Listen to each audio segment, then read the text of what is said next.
जय हो श्री कृष्ण भगवान की।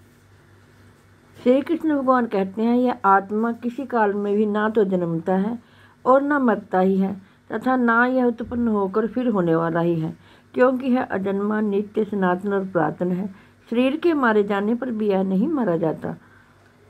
श्री कृष्ण भगवान कहते हैं, वेदा विनाशिनम नित्यम यह व्ययम कथम स पुरुषः पार्थकम घातयति हन्तिकम।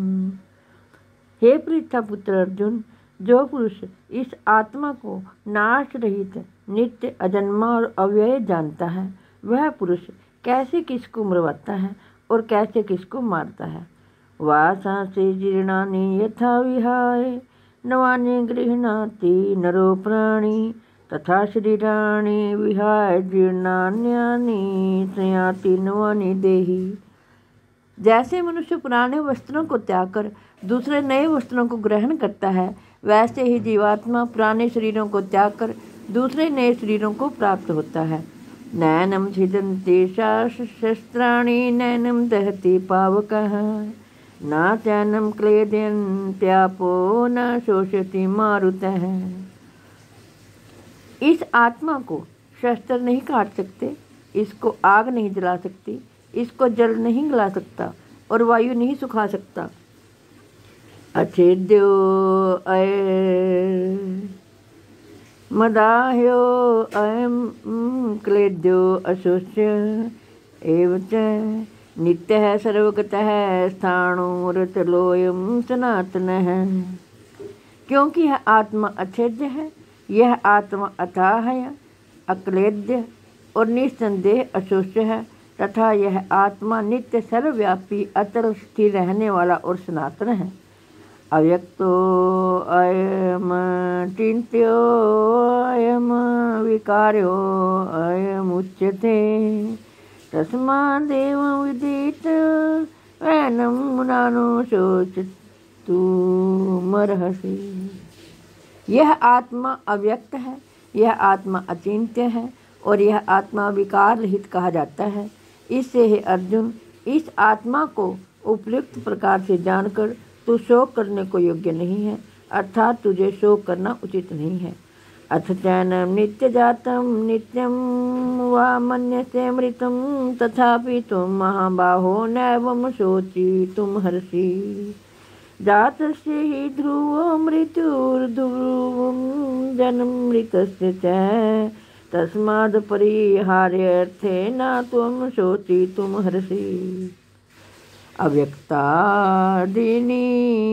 भूतानि व्यक्तमध्यानि भारत, अव्यक्तनिधनान्येव तत्र का परिदेवना। किंतु यदि तू इस आत्मा को सदा जन्मने तथा सदा मरने वाला मानता हो, तो भी हे महाबाहो, तो इस प्रकार शोक करने को योग्य नहीं है, क्योंकि इस मान्यता के अनुसार जन्मे हुए की मृत्यु निश्चित है और मरे हुए का जन्म निश्चित है। इससे भी इस बिना उपाय वाले विषय में तू शोक करने को योग्य नहीं है। हे अर्जुन, संपूर्ण प्राणी जन्म से पहले अप्रकट थे और मरने के बाद भी अप्रकट हो जाने वाले हैं, केवल बीच में ही प्रकट हैं। फिर ऐसी स्थिति में क्या शोक करना। आश्चर्यवत् पश्यति कश्चिदेन माश्चर्य वदति तथैव चान्यः, आश्चर्यवच्चैन मन्यः शृणोति श्रुत्वाप्नियेन वेद च न चैव कश्चित्। देहि नित्यं वध्योऽयं देहे सर्वस्य भारत, तस्मात् सर्वाणि भूतानि न त्वं शोचितुम हर्षि।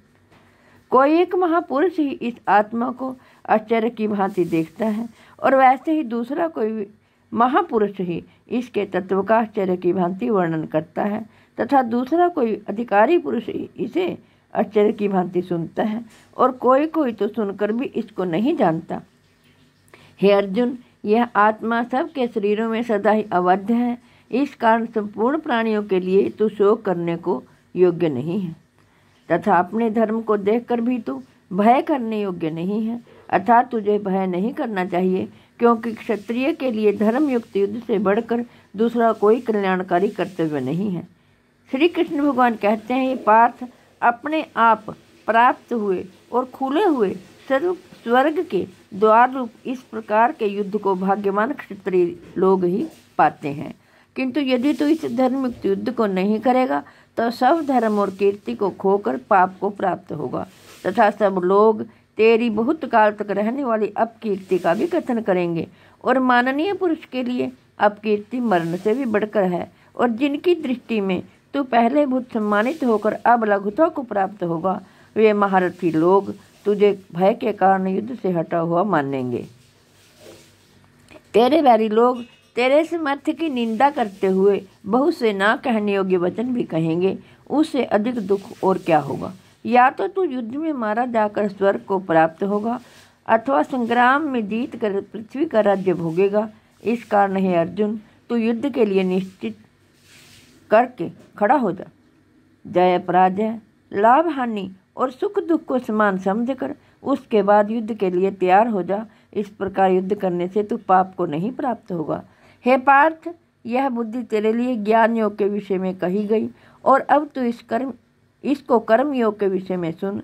जिस बुद्धि से युक्त हुआ तू कर्मों के बंधन को भली भांति त्याग देगा अर्थात सर्वथा नष्ट कर देगा। इस कर्मयोग में आरंभ का अर्थात बीज का नाश नहीं है और उल्टा फल रूप दोष भी नहीं है, बल्कि इस कर्मयोग धर्म का थोड़ा सा भी साधन जन्म मृत्यु रूप महान भय से रक्षा कर लेता है। हे अर्जुन, इस कर्मयोग में निश्चयात्मिका बुद्धि एक ही होती है, किंतु अस्थिर विचार वाले विवेकहीन सकाम मनुष्यों की बुद्धियाँ निश्चय ही बहुत भेदों वाली होती हैं, अनंत होती हैं। हे अर्जुन, जो भोगों में तन्मय हो रही हैं, जो कर्म फल के प्रशंसक वेद वाक्यों में प्रीति रखते हैं, जिनकी बुद्धि में स्वर्ग ही परम प्राप्य वस्तु है और जो स्वर्ग से बढ़कर दूसरी कोई वस्तु ही नहीं है, ऐसा कहने वाले हैं, वे अविवेकी जन इस प्रकार की जिस पुष्पित अर्थात दिखाऊ शोभायुक्त वाणी को कहा करते हैं, जो कि जन्म रूप कर्म फल देने वाली एवं भोग तथा ऐश्वर्य को प्राप्ति के लिए नाना प्रकार की बहुत सी क्रियाओं का वर्णन करने वाली है। उस वाणी द्वारा जिनका चित्त हर लिया गया है, जो भोग और ऐश्वर्य में अत्यंत आसक्त हैं, उन पुरुषों की परमात्मा में निश्चयात्मिका बुद्धि नहीं होती। हे अर्जुन, वेद उपयुक्त प्रकार से तीनों गुणों के कार्य रूप समस्त भोगों एवं उनके साधनों का प्रतिपादन करने वाले हैं।